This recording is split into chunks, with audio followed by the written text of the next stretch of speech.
ఆంధ్రప్రదేశ్ ప్రభుత్వ ఉద్యోగులకు కూటమి ప్రభుత్వం వరుసగా శుభవార్తలు వినిపిస్తుంది. ఉద్యోగులు, పింఛన్దారులకు సంబంధించిన సమస్యలు, డిమాండ్ల పరిష్కారం చూపిస్తున్న ఏపీ ప్రభుత్వం.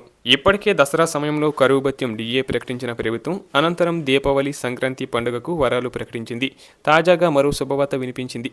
ఉద్యోగులు, పింఛన్దారులకు సంబంధించి శుభవార్త చెబుతూ ప్రకటన విడుదల చేసింది.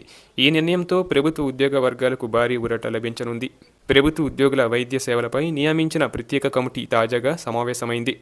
వెలగపూడిలోని సచివాలయంలో జీవో నెంబర్ 880 ద్వారా నియామకమైన ప్రత్యేక కమిటీ గత నెల 30వ తేదీన రాష్ట్ర ప్రభుత్వ ప్రధాన కార్యదర్శి విజయానంద్ అధ్యక్షతన సమావేశం జరిగింది. ఈ సమావేశంలో ఉద్యోగులకు సంబంధించి పలు కీలక నిర్ణయాలు తీసుకుంది. పదవి విరమణ పొందిన సిపిఎస్ ఉద్యోగులకు హెల్త్ కార్డ్స్ వర్తింప చేయాలని ప్రభుత్వం ప్రాథమికంగా నిర్ణయించింది. ఈ సమావేశంలో ముఖ్యంగా స్పెషల్ చీఫ్ సెక్రటరీ రావత్, ఆర్థిక శాఖ కార్యదర్శి వినయ్ చంద్, వైద్య ఆరోగ్య శాఖ కార్యదర్శి Saurabh Gaur, NTR health trust CEO Dinesh Kumar, AP JC chairman Vidyasagar పాల్గొన్నారు.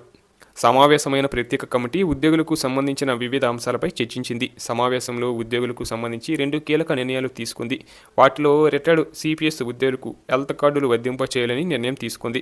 అలాగే ఏపీ ఎస్ఆర్టీసీ ఉద్యోగులకు ఇచ్చిన మాదిరిగా సిపిఎస్ రిటైర్డ్ ఉద్యోగులకు కూడా హెల్త్ కార్డులు వర్తింప చేయాలని ప్రత్యేక కమిటీ నిర్ణయం తీసుకోవడం విశేషం.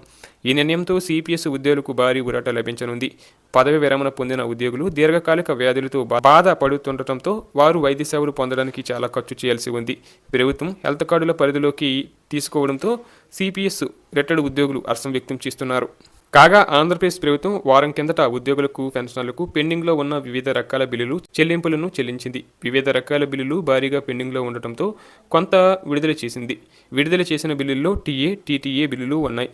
అలాగే ఏప్రిల్ 1 నుంచి ఉద్యోగులకు సంబంధించిన టీఏ, టీటీఏ బకాయిల కోసం సుమారు 150 కోట్లు ప్రభుత్వం విడుదల చేసిన విషయం తెలిసిందే.